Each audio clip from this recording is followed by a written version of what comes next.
host, Alex Kessler, here with my co-host, Michael Grothy. Welcome back. Hello. 2 weeks in a row. Back. We're getting double Michael this month. That's right. It's the birthday time of year. It is my birthday tomorrow. It was your birthday. I'm going to say yesterday. That was 2 days ago. It was 2 days ago. Yep. And time is a flat circle. Welcome to the MMcast. We are a podcast about talking about Magic the Gathering, often through the lens of Modern, which is a Magic format, but also Commander and other formats. Today, we are talking about flip cards and gods again, and this is just a very holy episode. And big shout out to our patrons for supporting us. Big shout out to David Celestock, who has joined the Noble House of Modern. That is, if you're part of the $25 crew, you get to hang out. We talk about stuff. We'll follow you on Twitter. And so welcome to the Noble House of Modern. And thank you to all of our other patrons. If you are interested in getting these episodes a week early, or you want to hear the 10-minute pre-show, we talked about the best way to make homemade French fries taste good and / what's the best French fries is in all the different fast food French fries out there. Definitely check out the Patreon early release because we do a full 10 minutes of bonus content there every week. And yeah, so we'll get into the episode today. First thing we're going to talk about is modal Doublefaced cards. So those are kind of going to be the feature of the year. They showed up in Zendikar Rising as kind of one of the key mechanics where everyone was a land. In this set, we have every one of them is a god, and one side is a creature, and the other side is a other type of permanent. And then in Strixhaven, they'll also be featured. We currently do not know what they're going to be, though, based on the patterns of them being slightly different and us not having yet gotten instants and sorceries on two sides. I imagine that's going to be something that happens, but we do not have confirmation on what that is yet. And then we go into the land of the Forgotten Realms for this summer, which is a D&D themed set. And I don't know if that is Doublefaced cards. I don't think it does. But then we go into Zendikar, or two different Innistrad drafts formats, one in September, and I think one later in closer to like the November release. And based on the Innistrad sets past, likely Doublefaced cards there as well, though probably going back to the like triggered ability flips it over. Innistrad is known for its Doublefaced cards. Yes, and up until this point, the only time we've really seen Doublefaced cards outside of Innistrad were Ixalan, where they were the like lands on one side, things that flipped into lands, and then Magic Origins and Magic whatever the one Nicol Bolas was the main character of. And he was the only flip card in the set. And they're all often relatively beloved. Obviously, they like have some limitations in like the physical way they work that sometimes people have problems with. But generally, they are extremely popular every time they show up. They do add extended costs. So I think Wizards is figuring out more and more ways through technology to just incorporate those costs in what they're doing. That's why they've been able to kind of start doing collating and all the new types of packs that they're developing. So my thought, and this kind of came up, this was a conversation that I think Saffron Olive really started, where he kind of started talking about the London Mulligan rule. And something he brought up in regards to that is that like these Doublefaced cards, especially ones from Zendikar, help mitigate a lot of the Mulligan issues that the London Mulligan rule was created, kind of pointing at that as something that maybe is causing a lot of the degeneracy of the last year. And so I want to talk with you about your thoughts on, should modal Doublefaced cards or Doublefaced cards in general just be evergreen? Should this be something that Wizards uses and technology they use in every set going forward? Or would that be something you'd be interested in? Yeah, I mean, like, there's a lot of different things you can do with Doublefaced cards, as you discussed and speculated as to what future Doublefaced cards may be. I mean, I don't think it's going to get old in the same way that, like, oh, they put, creatures in every set. Oh, this gets old. Like, if it's just a feature of the game, then so be it. But the Zendikar ones fulfill a similar role to other mechanics where they like help you if you're mana screwed or mana flooded, in that some of them are like, this card, this is a 6-drop, but I'm just going to play it as a land because I'm mana screwed. Or this is I'm mana flooded and this like conditional removal spell, I'll just hold on to it and maybe I'll be able to, fling my creature at their creature or whatever, Right. So they help like with mana issues, and that was also one thing that London Mulligan was supposed to help with. And there are other mechanics that do it, right? Like cycling and in Ikoria, for example, especially like a lot of the cycling 1 cards, like you could play like 14 lands in your Ikoria limited deck because you had a bunch of cycling 1 cards or whatever. I mean, Fortel is doing that now with Zendikar. Fortel is kind of doing it. Kaldheim. It's doing it on some of the it's doing it on some of the Fortel cards, particularly the ones that draw cards. But like, if I foretell a bounce spell like the unsummon or whatever, if I foretell that on turn 2 and then I'm mana screwed, I guess it's something, but it's like, well, but like it does give you are gaining value for using your mana in turns where you would previously with other mechanics not be able to use it, right? Like that's true. That's the idea. Like, that's what you're cycling foretelling is. your like 6-drop that will now cost 4 later in the game. You're able to like kind of pay up front while you're mana screwed. Yeah, like a lot of mechanics do this. I don't know that like I would want to see MDFCs that are lands in every set just because it's like a way to mitigate flood or screw, because there's lots of ways to mitigate flood or screw. I mean, even foretell, like you said, or morph, for example. But also a lot of these mostly impact limited. Like pretty much the mythics from Zendikar Rising and like a handful of uncommons are affecting actual limited formats or constructed formats. So it's not like they are a sweeping change to every single deck in every single format the way that the London Mulligan is, right? Like I don't think that you can point to Zendikar MDFCs and be like, oh, they should have done this instead of the London Mulligan, because it's just like nobody is playing many MDFCs in Modern, for example. But the London Mulligan is in effect every single game, and there are decks that are like significantly more viable because of it, and it's totally changed the metagame. Yeah, I guess my thought is that is one of the many different things pointing towards them just being something that's incorporated more often. I think just they are. And maybe the line that's weird is the difference between MDFCs, the modal. And for those who don't know, modal dual face cards are called MDFCs. Those are the ones that you get to choose which size you put into play, versus classic flip cards, which are just, or double face cards, which are just, you always cast the one half, and then something happens that lets it flip over to show the other half.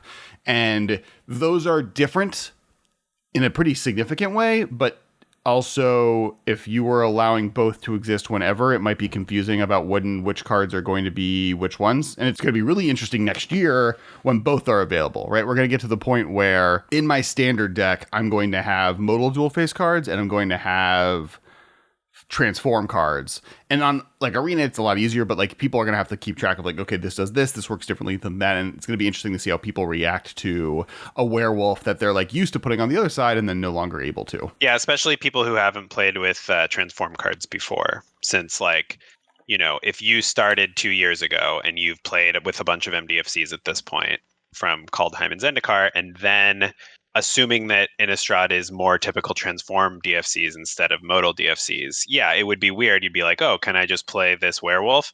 The one thing that's nice is that they don't have mana costs on the back. Yeah, that's true. And like, if you read the card, it says transform, which like, don't get me wrong, Magic has so many words and there's a lot of like easy mistakes to make that are fixed by, reading the card. And that's much easier said than done. But I think that there are some good indicators. They also have been using iconography like in the top left for modal DFCs that are like the little arrows that are like, you can play this side or that side or whatever. Right. And the transform DFCs previously had a moon in both sets. The Innistrad cards, I believe, all had a moon, even the ones that aren't werewolves. It's Delver of Secrets has a moon on it.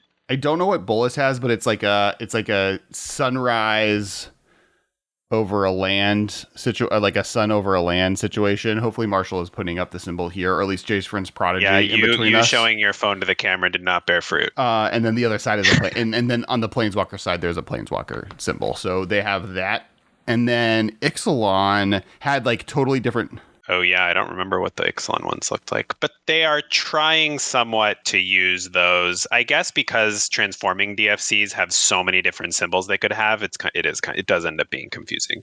It's not like the modal DFC symbol is going to be that helpful. Right. One thing I do think is cool, and actually I opened my first physical packs with modal DFCs, so I remembered that these existed. Let me see if I can find it. Oh, it's the any card is whatever you want cards. It's the way they do the checklist now with the modal DFCs. I don't know how many viewers have opened physical modal DFCs because I hadn't until Kaldheim. Yeah, Alex has one. So the Innistrad, all previous checklist cards just had like, here is a list of every double-faced card. You check off which card this is. And the idea of the checklists is you put them in your deck if you're not using sleeves, or if your sleeves are not sufficiently transparent, or sometimes you just want to, right? Like you don't want to have to deal with judge calls about like, oh, I saw through your sleeves or whatever. And also like you don't have to take it out of an expensive card out of a sleeve to like flip it. Right. So use these checklists for a variety of different reasons. And previously, yeah, you would just check and it would be like a really busy, like tiny font. Here's all the cards in the set. And you only got mana cost and card name. You didn't get any information about the back. You didn't get anything. It's just like, here is the front card name. Here is the mana cost. That's it. That's what you get. What's I like about these modal ones is you can take notes. You can put whatever you want on there. As long as it is, you can't be referencing notes in the middle of a game. So you can't actually put like, cast this on their flyer or whatever, but you can put any text that's actually on the card. So for your Birgi, God of Storytelling or whatever, you can write adds mana when you cast a spell or whatever. Like you can write a little note so you don't forget what it does, especially if you're playing multiple modal DFCs or if you're playing something like Commander where it's like, I have 100 cards in my deck. I don't remember exactly what all of them do because I just built this or whatever, So. Right. And for Ixalan, it was like a wheel for a ship that like kind of has like sail vibes. It's like a sail meets wheel, and then the other side is land. It's like it's the land symbol from Arena. Oh yeah, the little double mountain. Yeah, thingy. The double mountain thingy. So yeah, I don't know. I think like it would be cool. In some ways, I think just like they're such a part of Magic that getting flip cards to be more of a thing. And there's like a few mechanics right that like I like cycling. I also think cycling could just be evergreen. And I understand that like from their perspective, there's not just enough cool untapped resources of like ways to have this ability. So Scry was the big effort to bring something evergreen. They're like, Scry is a mechanic that, and this is like, obviously they did this a long time ago because the last Mulligan rule just had Scry as a part of it, but which meant that Scry was literally present in every game. But it was like a mechanic that smooths out draws. It helps you if you're flooded. It helps you if you're screwed. It's very simple. It is good. Like, nobody's going to complain about seeing more Scry, and so they just put it in every set because they were like, this is something that we need. Like, yeah. And I guess the question is, how many of those do we need until you can mitigate the variance of Magic? Which really, I think that the variance of Magic is good. Yeah. And I don't want to play Hearthstone, or I would play it. And I think there's a difference between, like, I don't hate the idea of, like, because modal dual face cards aren't always that, right? Like for instance, with the gods, a lot of them aren't that. They're 4 mana on one side and 4 mana on the other. It's just more like, which one do I want more? Or this is better in this situation. And like, if you look at just not double face cards, but split cards. If you look at split cards, a lot of they're basically double face cards. The reason I don't think that Strixhaven is going to have just like sorcerer on one side and instant on the other, and they might have a few of those, is because that could just be a split card. There's no new technology there. The technology that's cool about modal dual face cards is you get the abilities of split cards, but you can have permanence, basically. Yeah.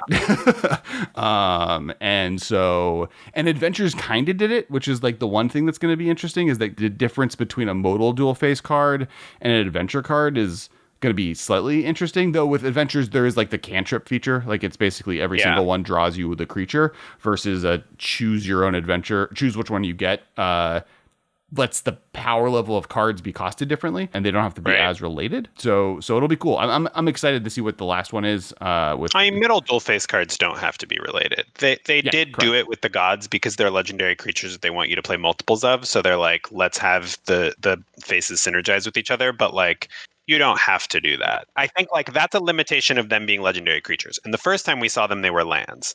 So like you could have 2 totally disparate effects, whatever you want, as long as you can flavorfully tie them together. Similar to Adventures, like a Bone Crusher Giant on one side and a Shock on the other side. You could do that. We may see that at some point, depending on how much they use these things. And we don't like know what's going on, so this is all speculation. My guess is like wizard on one side, and then this spell that they can cast on the other, and it'll be different, and we'll see what that looks like, and it could be a whole different level of thing.